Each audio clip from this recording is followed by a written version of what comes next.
यो भिडियोमा चाहिँ हामी हजुरहरूलाई गर्भावस्थाको व्यायामको बारेमा भन्छौँ। गर्भावस्थाको व्यायाम भनेको चाहिँ हजुरहरू प्रेग्नेन्सी पिरियडमा चाहिँ कुन कुन एक्सर्साइजहरू गर्न मिल्छ बारेमा जानकारी हो।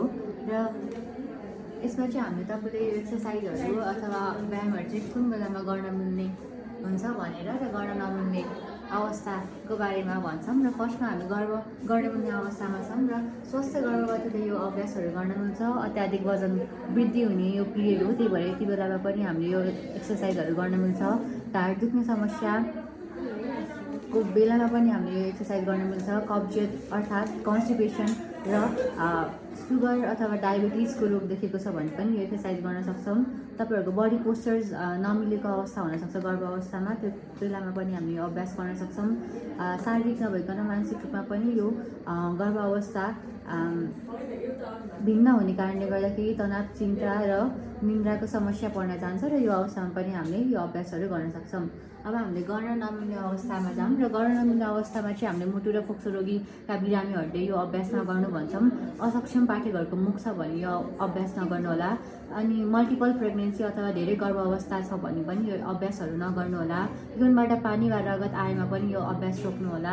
तपाईँहरूलाई प्रेसर बढी छ, रक्तचाप बढी छ भने पनि यो एक्सर्साइजहरू चाहिँ नगर्नु होला। र तपाईँको भिडियो एक्सरे गर्दाखेरि चाहिँ साल तल देखिएको भए पनि यो अभ्यास नगर्नु होला। अब हामी तुरुन्तै रोक्नुपर्ने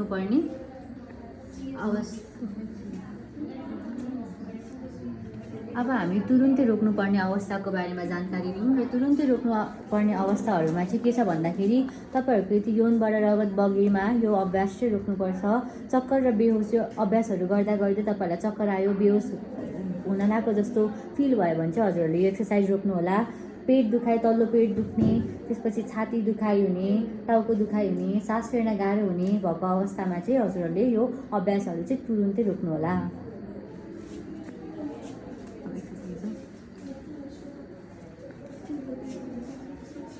अब हामी फर्स्टमा चाहिँ क्याट काउ पोजिसनमा जान्छौँ। र यो क्याट काउ पोजिसन भनेको चाहिँ के हो भन्दाखेरि यो पहिलो चित्रमा के देखाएको छ भन्दाखेरि पछाडिको हिप एरिया चाहिँ माथि गएको र अगाडिको मुखलाई माथि उतार्नु पारेको देखाएको छ र तपाईँको हात चाहिँ एकदम सिधा भुइँसँग सिधा देखाएको छ। र यसरी चाहिँ यो एक्सर्साइज यो गर्दाखेरि चाहिँ तपाईँले सास लामो तान्नुपर्ने हुन्छ।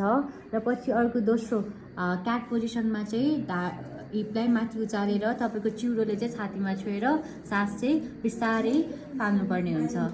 सो यो क्याट काउमा चाहिँ काउको वाला अगाडिको पोजिसनमा चाहिँ सास तान्ने र पछाडिको पोजिसनमा चाहिँ सास फाल्दै बिस्तारै घुँडा र हातलाई जोड्न पर्ने गरी चाहिँ यो अभ्यास गर्न सक्नुहुन्छ। दोस्रो चाहिँ हामीसँग छ सोल्डर रोटेसन्स। यो चाहिँ हामीले बसी गर्न मिल्ने अभ्यास हो। यसमा चाहिँ तपाईँले आफ्नो हात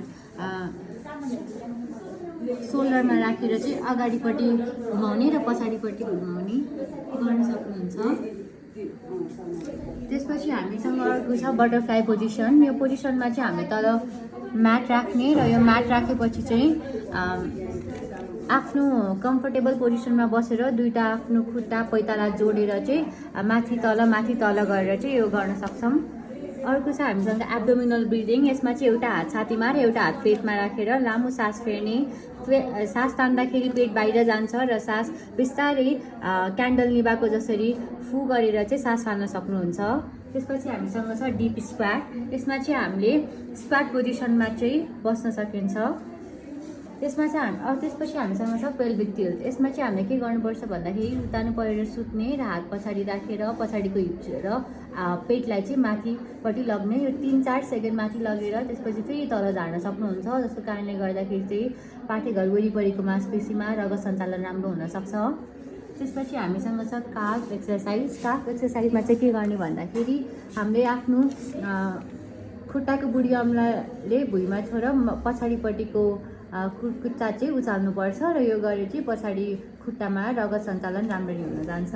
हामीसँग अर्को छ हिप सर्कलिङ। यसमा चाहिँ के गर्ने भन्दाखेरि बर्दिङ बल जुन माथि बसेर यहाँ पिक्चरमा आफ्नो हिप रोटेट अथवा सर्कल गरिरहनु भएको छ त्यसरी गर्न सकिन्छ। त्यसपछि हामीसँग अन्तिम रहेको छ डबल हिप स्क्विज।